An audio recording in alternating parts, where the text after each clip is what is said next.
बिस्मिल्लाहिर्रहमानिर्रहीम। ज़रिया बर्ड्स में तमाम दोस्तों को खुशामदीद। उम्मीद करता हूँ कि आप और आपके बर्ड्स भी ठीक होंगे।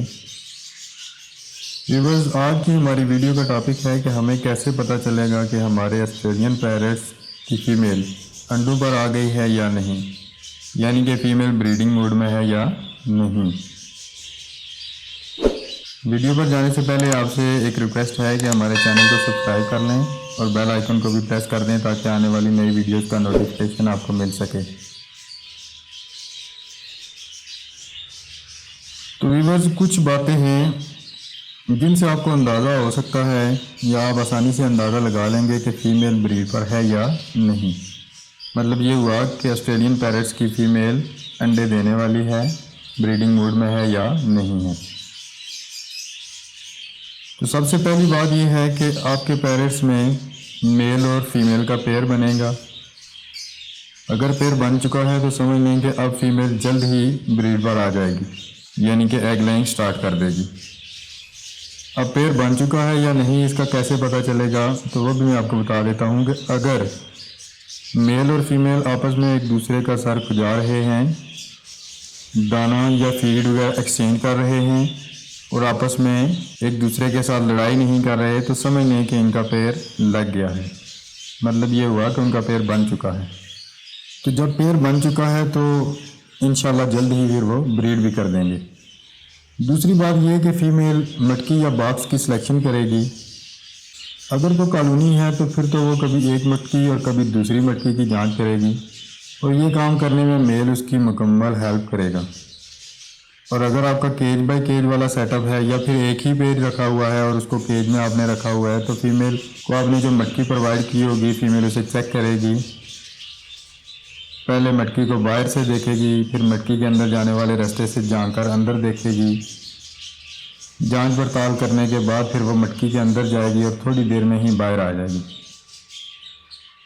असल में वो चेक करेगी कि अगर मैं इस मटकी में या बॉक्स में अंडे दूं तो कोई डर या ख़तरे वाली बात तो नहीं है। इसलिए हर ब्रीडर, जो एक्सपीरियंस ब्रीडर हैं या जिन्होंने सेटअप रखे हुए हैं, वो इसीलिए कहते हैं कि मटकी या बॉक्स को अच्छे तरीके से केज में या कॉलोनी में लगाएं, मजबूती से लगाएं। ऐसे ना लगाएं कि वो फीमेल के अंदर जाने से ज़्यादा हिलता रहे।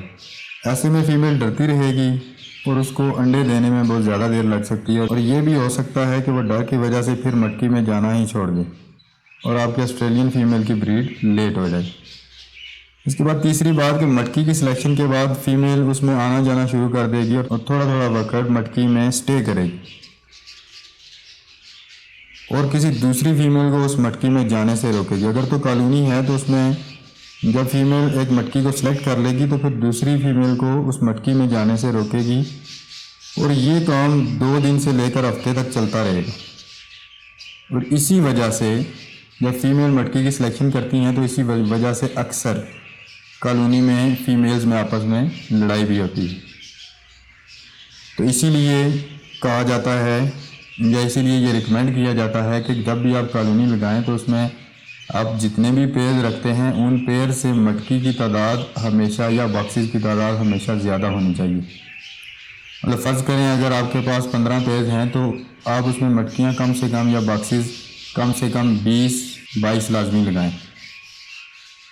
अगर आप मटकियां ज़्यादा लगाएंगे तो कॉलोनी में लड़ाई झगड़े के इश्यूज़ को कंट्रोल किया जा सकता है।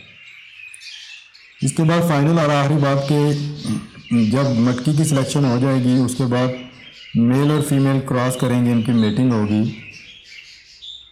और मेटिंग के तकरीबन 1 हफ्ता बाद फीमेल एग लेइंग स्टार्ट कर देगी, अंडे देना शुरू कर देगी और ये प्रोसेस इसी तरह चलता रहेगा जब तक कि फीमेल एक क्लच के एग्स कंप्लीट ना कर ले।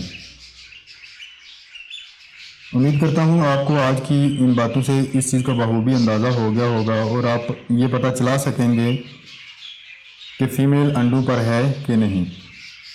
अब तक के लिए इतना ही, मिलते हैं फिर किसी नई वीडियो में, तब तक के लिए अल्लाह हाफ़िज़।